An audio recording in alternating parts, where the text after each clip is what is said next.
আসসালামু আলাইকুম গাইস, কেমন আছেন সবাই? অনেক দিন পরে ভিডিও নিয়ে আসলাম।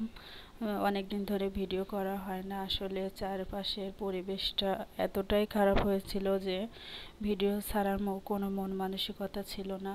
তবে এখন আলহামদুলিল্লাহ আমাদের দেশটা স্বাধীন হয়েছে। আমরা নতুন করে স্বাধীনতা অর্জন করেছি।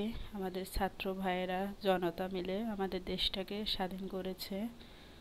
তো এখানে আমি দুপুরে রান্নাটা করব, সেজন্য আমি সব কিছু জোগাড় করে নিয়েছি। এখানে আমি পেঁয়াজটা আগে দিয়ে দিয়েছি। তারপরে এখানে আমি খাসির মাংস রান্না করার জন্য মশলাগুলো সব একসাথে দিয়ে তারপরে আমি এখন পেঁয়াজটা ভেজে নেওয়ার পরে পেঁয়াজের ভিতর দিয়ে দিচ্ছি।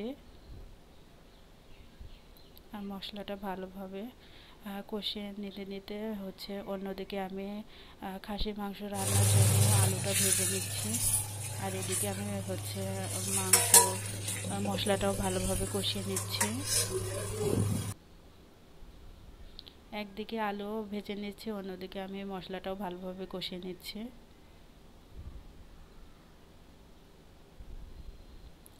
এখানে আমি খাসির মাংসটা দিয়ে দিচ্ছি মশলাটা কষানোর পরে।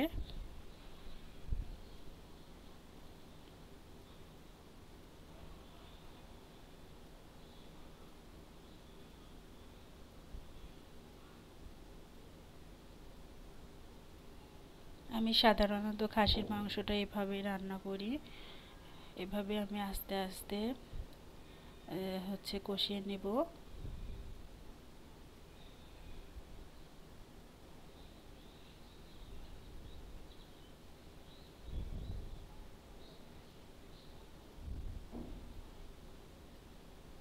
এখানে আমি মশলা দিয়ে দিচ্ছি।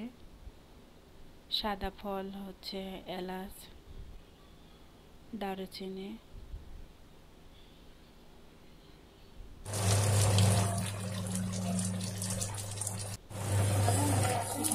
এখানে আমি মাংসটা কষানোর পরে আমি ঝোল দিয়ে দিচ্ছি। এখানে আমার মাংসটা রান্না করা হয়ে গেছে। দেখুন, আমি মাংসটা ভালোভাবে রান্না করে নিয়েছি, অনেক সুন্দর কালার আসছে। তারপরে আমি এখন দুপুরের খাবারটা খেয়ে নেব।